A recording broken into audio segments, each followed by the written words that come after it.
Howdy everybody, it's me, Manic Mark, coming to you from the bunker system located underneath the art villa found somewheres in the jungles of the Midwest. Coming to you today, it's been a banner week for records, and got another stack. Went to the antique store, the big giant one that takes 3 hours to get through, at least with my wife. Don't tell her I said this, but she loves to look at everything, and you know, when you get to the cases that are locked and everything's this big and there's like 1,000 things in every case. But fortunately, when we got to those cases, her shoulder was bothering her, so she's like, oh, well, just kind of like breezed through it. But going through all the aisles, look at everything. Now, I just don't, like I said, I'm trying to get rid of stuff, so what do I need to be buying more stuff? I still kind of like to look at stuff. And I shouldn't go there because every time, now I'm still collecting records, right? So, I'm going to have to get rid of some really fun stuff. But I just couldn't resist. I'm just going to have to show you something. I couldn't resist. There was this thing you put cheese in. It was yellow, like a wedge of cheese, and it was a dish and had a mouse on it. It was really cool, but I passed that up and I kept walking and I came across this and I walked past it and I had to come back and get it. It's the Hair Children. It's almost a three-dimensional. The figures are three-dimensional. They're dressed in real clothes and they've got real hair. That's real hair. That's not like some fake hair. That's kind of a Maxfield Parrish weird background. Oh, Lord, look at their hands, and their hands are giant hands, and there's real hair, and it was just too awesome to pass up. So I didn't pass it up. I bought it. Got to hang it up upstairs. It's going to be great when wife and I pass away. The nieces and nephew, they're going to have to come here and go through all this stuff. I'm going to be looking down from heaven. Like you're going to go to heaven. Well, come on. You know, over the past 30 years, I've been pretty good. Pretty good. Okay. Let's go. Is there anything else? Oh, the shoulder. I'm going to have to go have it looked at. It was so bad at the gym the other day, I didn't know if I was going to be able to get my shirt off or on. Especially when you get sweaty and you get like, really got to get your arm up there, and I just can't. It hurts. So I'm going to make a phone call. Phone call to one of the professional amputationists in my the insurance system. I should do that. I should call up and on the phone just say, "Who would you recommend to amputate?" Nice. And just in a real straight voice. Just, no, I won't do that. Because why? I want to go to heaven. That's right. So redeem yourself before it's too late. All right.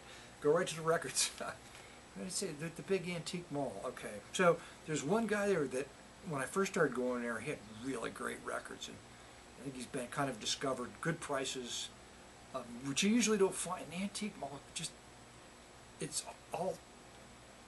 just the records that dealers put out reflect what they think about the record market, which is, you know, like Peter Frampton and Barbra Streisand, and ooh, everybody wants Peter Frampton, Barbra Streisand, that kind of, I don't know, you know, pop rock stuff. Nothing like, no, I guess I did see a Frank Zappa record. That was like $22. Anyway, but I'm not interested in any of that.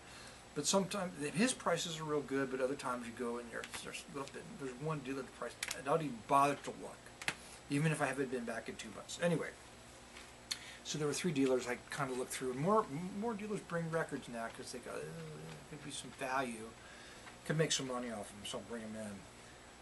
This dealer had 3, I can't remember. Either I got this, never mind. It makes no difference in the grand scheme of things. Why I'm even making this video, I don't know, go on. Because it's just so, for a moment, just to get rid of 20 minutes of your time out of your life is worth it, right? Oh, jeez. What a way to sell yourself. There you go. But besides that, look at this cover. This is a great cover. It's Harper Valley PTA, but it's a knockoff by the Nashville Country Singers, the Ambassador series, a stereo on. This must be the record plant. I love. Oh, or it could be the school building where this woman teaches. You know, if people have been paying attention back then, for all the people are getting in trouble now, maybe they would have learned something. She didn't get in trouble. She was just like hot, right? She just taught school. She didn't get in any trouble. Did she? I don't remember what the story was on that thing. Anyway, Folsom City Prison Blues, Divorce, Runaway, Little Tears. Anyway, by Nashville's most exciting new group. That's right. I went to Olive Garden. It was very good. I broke down and had the dessert. The black ribbon tie pot. And then the waitress had to help me with the little, now you check yourself out right there at the table with the little iPad thing and a little stand. And my card wouldn't work. She said, just run it through. She's like ripping it through. And you press the tip thing and it adds it up exactly at 20%. You didn't even have to think. It was like 10.08, right? For two of us it was $60.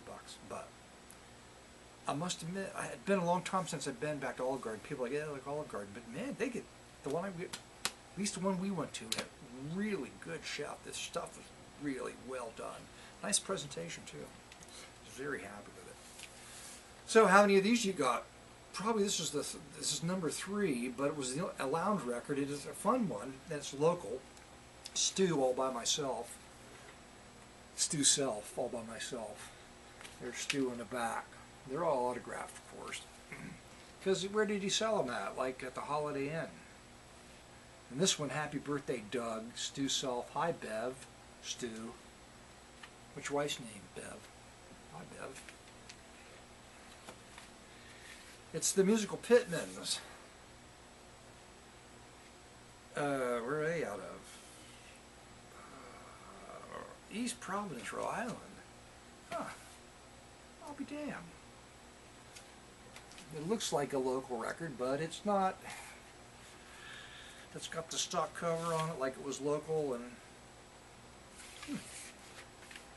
that will be interesting. And everybody knows who Dora Hall is, right? Well, I don't have this one. I've got a number of Dora Hall records. So, her husband, she married Money. Her husband, the guy that Dora Hall married, ran the Dixie Cup empire, some kind of paper cup, cheap paper cup Dixie. Maybe it wasn't, but it was a big kind of paper cup thing. Anyway, so he basically just funded her, this older woman, so she could go out and have this career making records, right? And he went as far as to pay a network, like one of the major 3 networks, to do an hour special using her. The Dora, it's on YouTube. And boy, she just really doesn't have it. Which is why they're fun to collect. In this case, is she singing 50s teen songs, and she's probably 65 or 70 on this. Anyway, it's a great story behind her. The Latin word of Amundo Ross, you know I love to say that. Volume 2, this is out of London. It's one of those really glossy covers with the paper's a little bit thinner than American jackets, but usually the covers are really nice, and this is just really nice. This high, good quality printing, glossy covers. It's a gatefold promotional record for the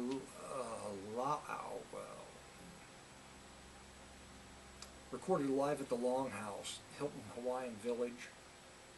So it's a kind of an advertising record for, probably sold in the souvenir shop there at the Hilton Hawaiian Village, I would assume. Recorded live at the Longhouse. It's got their menu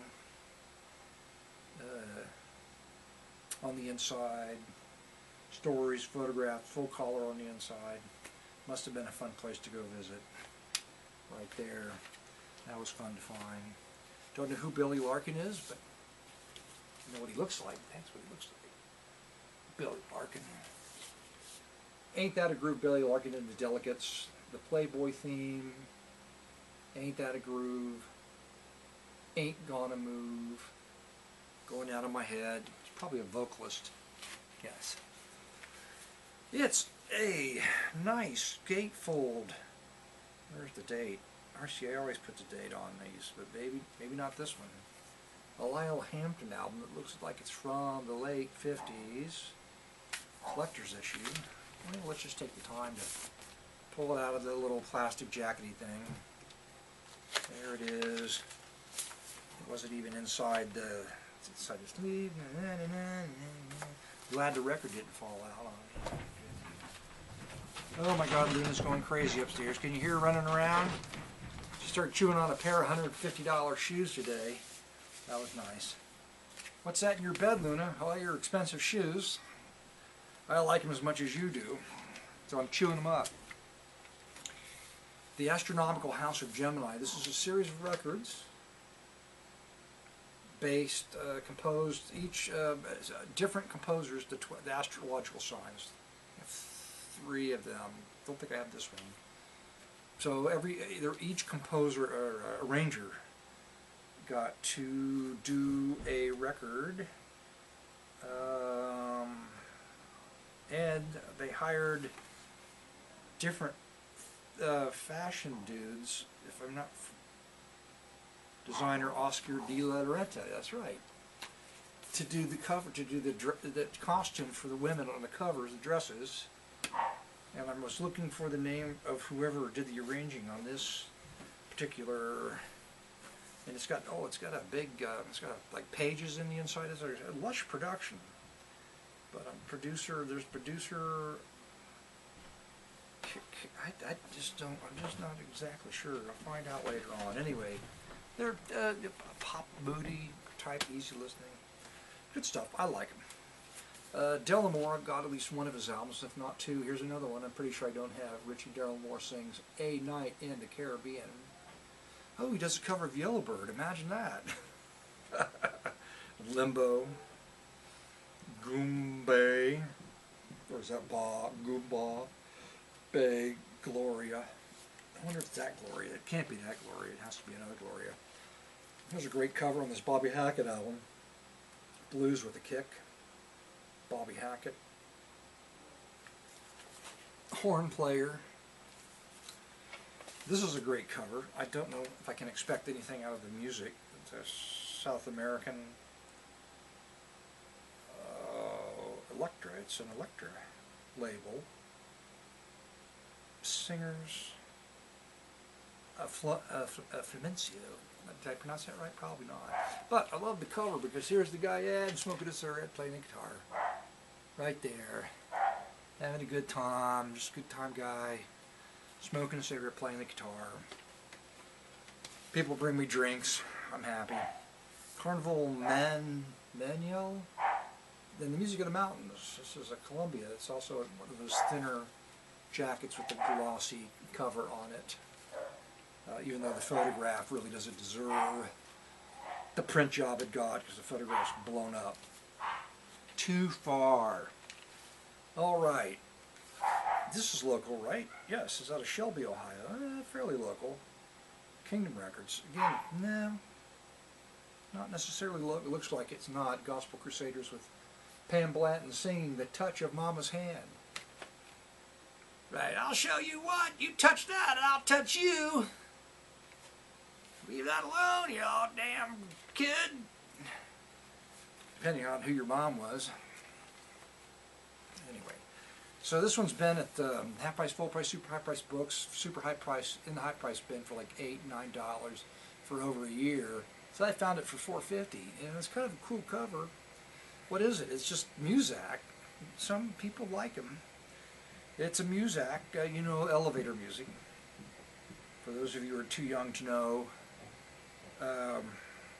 Muzak's department stores, they would buy these series of records and just play them because there was this whole like scientific study. You can see there's even a chart on the inside right? So Muzak sort of claimed that they, had this scientific method behind the music that they put in these albums that would like trigger people to go buy stuff, while they were listening to it. Stimulus progression chart, musical form, instrumental groups, number of instrumentals, complexity and density of arrangements, concept of composition, appropriateness of rendition. American Pie is covered on this.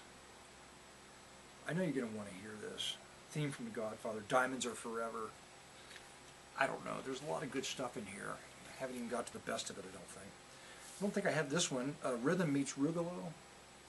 Pete Rugolo made a lot of good stuff. He was a really active composer, arranger.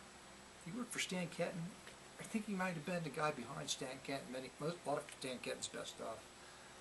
Of course, memory doesn't serve me because I already explained that, right? But this will be fine. But I don't really remember buying the record with the big R on the cover before. So you would think that I would have that one, but I just couldn't remember. This looks like it could be good. Again, this is a gatefold RCA 1955. I did find it on this one. Dick Collins and the Runaway Herd, Horn of Plenty. All right. Jazz album 1955. Might need to feature something from that. And last but not least, because the cover was very cool, and the illustrator's name, I just found it, happened to be on it, I couldn't remember it, Flora, all right. So this guy's collectible. His album covers are collectible just because they're so graphically bold. This RCA, where's the date? Another one that's a gatefold that I'll have to go digging for the date in here. 1954, Shorty Rogers Courts the Count, the Flora cover. So you can see just how cool that is. Oh, just great colors, great graphic design. Feels like it was drawn yesterday by a really bright, modern, fresh-faced illustrator, graphic designer just coming out of school with a future before them. Good luck with that. I can't wait to get upstairs. I'm going to have to take one of Manic Mark's paintings down off the wall to put up the Hair Children. So I went ahead and took everything down and hung some new stuff, including my favorite painting I did, which is called Answer to Spray Can. So maybe I'll show it. Maybe I'll find it. If I found it, put it up there, Answer in a Spray Can. And what the idea was behind that is, once I go places on Saturday, I have the radio on and people call this home fix-it-up show. What is going on up there anyway? I'm not the only one in the house that can control the dog. So people call in and they're like, well, my basement foundation cracked. There's a 3-inch crack. The floor sunk 5 inches, and I wouldn't know what kind of bonding agent I can find at a hardware store in a can that'll fix keep my house from falling down. Everybody wants to just be able to buy a spray can and fix whatever they got because nobody has any energy. They don't want to do anything that requires any kind of effort.